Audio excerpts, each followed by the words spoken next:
Hello everyone, and thank you for watching this video about the Kidlington housing developments and an update on what's happening, what's planned, and where we are with things really.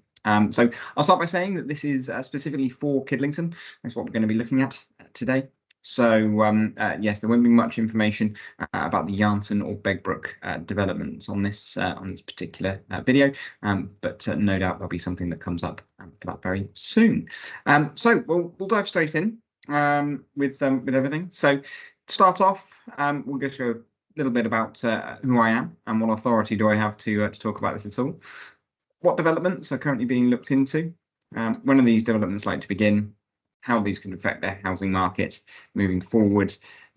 So yeah, we'll start from there. So small introduction. I'll keep it very brief. For those who don't know, I'm Robert. I'm the sales director here over at AR Property Partners. Been working in Kidlington now since 2012. So yeah, 12 years on, and still going strong. So seen a lot of different changes to Kidlington, but we've not faced something quite like this where we had such a large development that is going to be putting down. So yeah, it'll be interesting to see what does happen moving forward. So that's a little bit about me. Yeah, like I say, Robert. I'll at the end of this slides and everything else, there will be all my contact details on there. So I'm sure this will generate a lot of questions for people. So yeah, pop them over to me. I'm more than happy to answer any questions that people may have. So quickly go through the current market conditions. So for those of you who watched my video about the stadium announcements, Oxford United Stadium announcements, the market last year suffered a little bit of a turmoil. Things were dipping a little bit. I'm calling it more of a lull or a market correction that we had last year. But already we're experiencing a bounce back from that. So house prices have already gone up about 1.2% from this time last year. Now they had dropped down by about 2.3%. So, you know, there's still some ways to go to get back to the heady heights of 2022, but they are improving. So that's encouraging for everyone involved. Locally, and this is sort of around Oxfordshire, we've seen buyer registrations coming up by about 13% from last year, with an 8% growth in buyer demand. So buyers are feeling a lot more confident than they were last year for sure. Now, with those figures being principally Oxfordshire, I would argue that actually in Kidlington we've seen a greater uplift than that. So I think there's been a lot more buyers that are coming forward to the market, which is yeah, again, very, very encouraging. So yeah, the market is shifting ever so slightly from the buyer's market they were experiencing back in sort of September, October time, to a more stable market, more sort of quote unquote normal market conditions is what we're experiencing now. The main stability of the Bank of England base rate is what's really building up buyer confidence. You know, it hasn't gone up now at time of recording, which is the 21st of March. We've just heard that they've retained the 5.25% again. So again, they're staying steady, which is giving people confidence that they're not going to be going up. And if they're not going to be going up, there's only potentially down that they could go. So people are feeling a lot more confident in moving forward.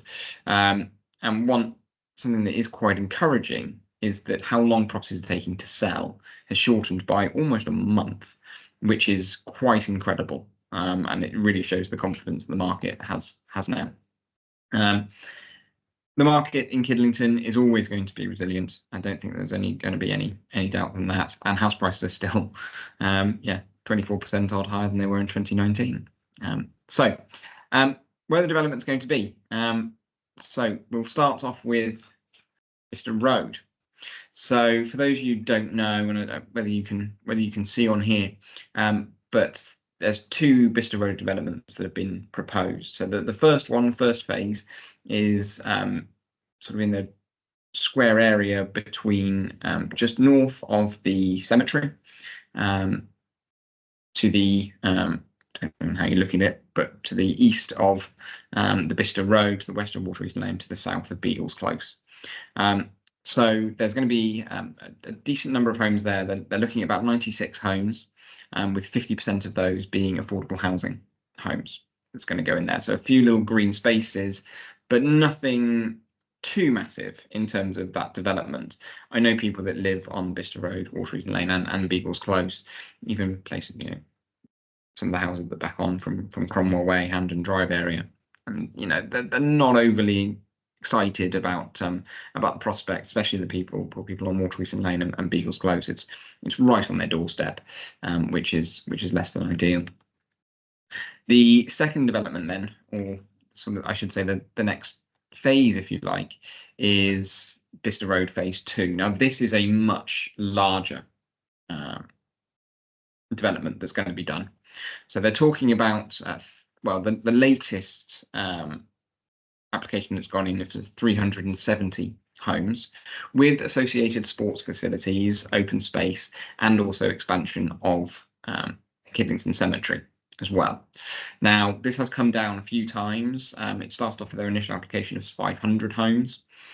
It dropped then down to, I think it was 400, dropped down to 375, now down to 370. So by no means has this been shored up or is going through at the moment, but they have been submitted. They are there, and there's a chance that they happen. Whether we still get those 370 homes, I don't know yet, but that remains to be seen. That may come down even lower if they feel it's necessary.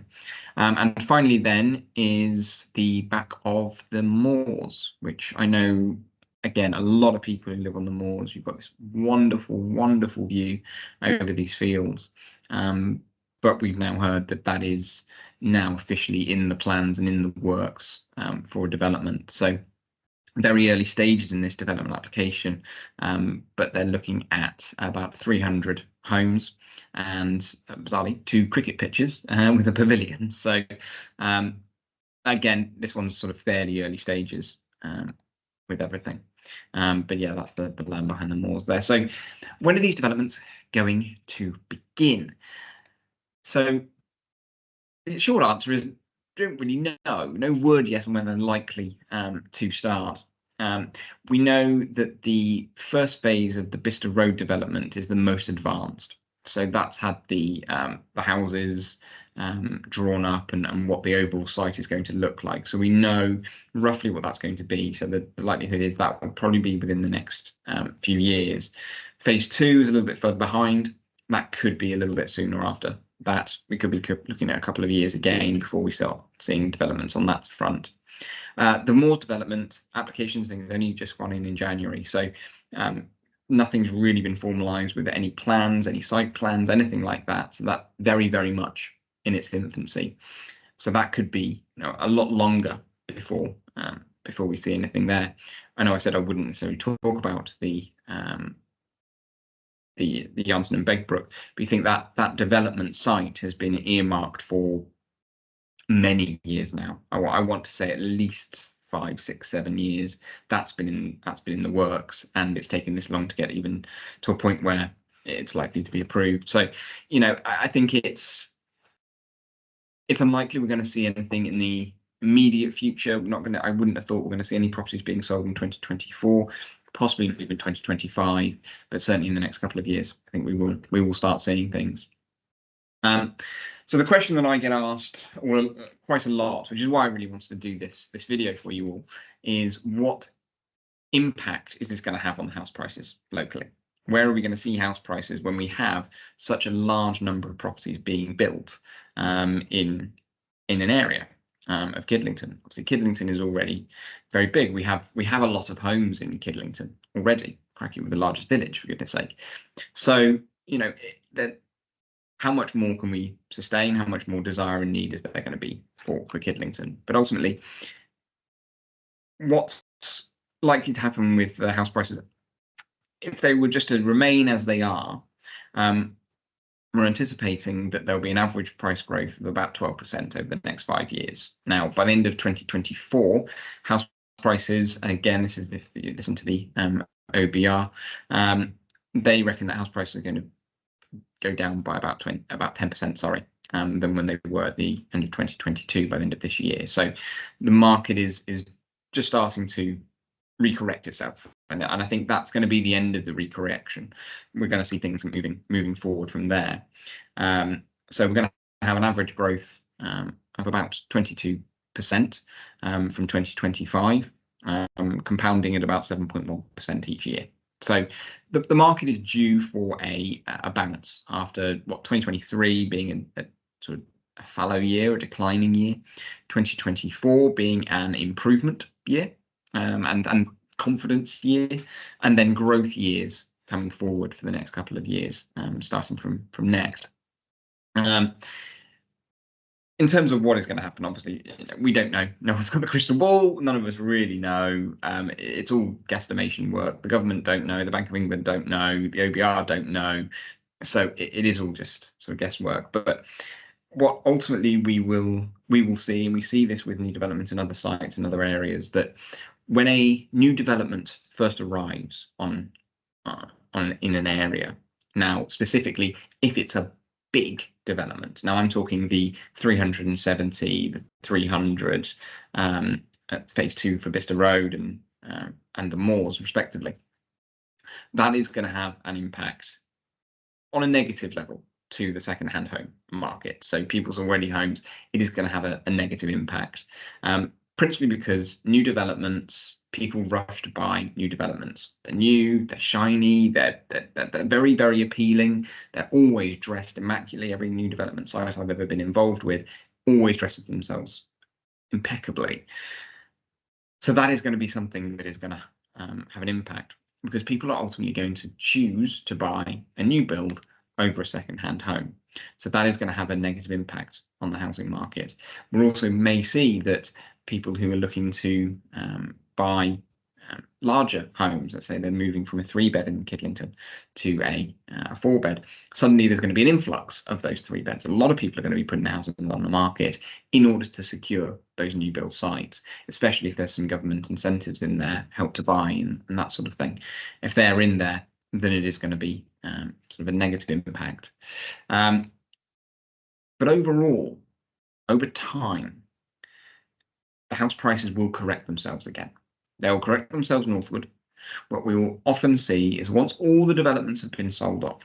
Now, it's only when they start to become more public knowledge and when they're being built and they're being sold, that's when we see it.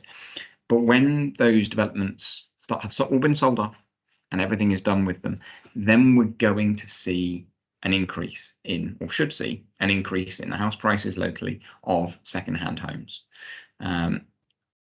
They are all going to sort of slightly trail off. Now, ultimately, new builds will always be sold sort of above market value, if you like, but you're always paying a new build premium.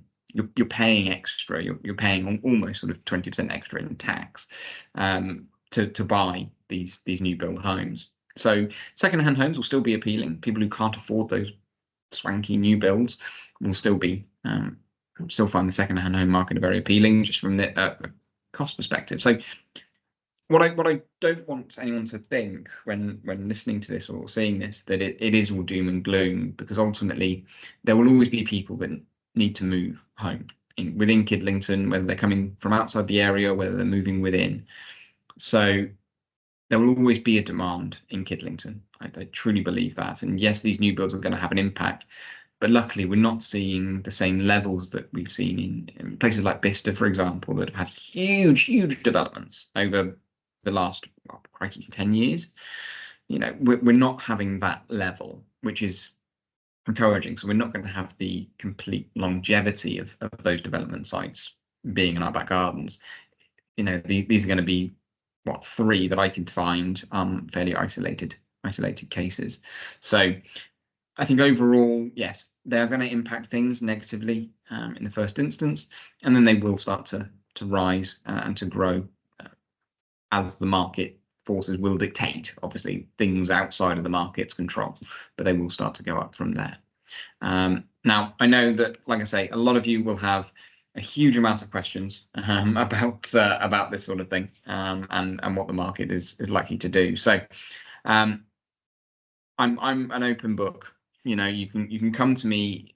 I'm happy to discuss anything housing related. I'm even keen on I'm happy to have debates and discussions about what other people's thoughts and what other people's feelings are as well. So comment down below with any comments you may have. I'm happy to answer anything. Drop me a direct message as well. Again, I'm more than happy to have those conversations with people. And in fact, I thrive on it. So quiz away. If you want us to come to me privately, again, more than happy to do so. I've got my email address and direct dial on the screen there for those of you that it's useful for. So email address is robert.cole@arpropertypartners.co.uk.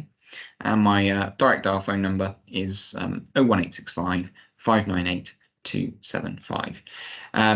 Thank you so much for listening. I've tried to keep it as short and sweet as I possibly can.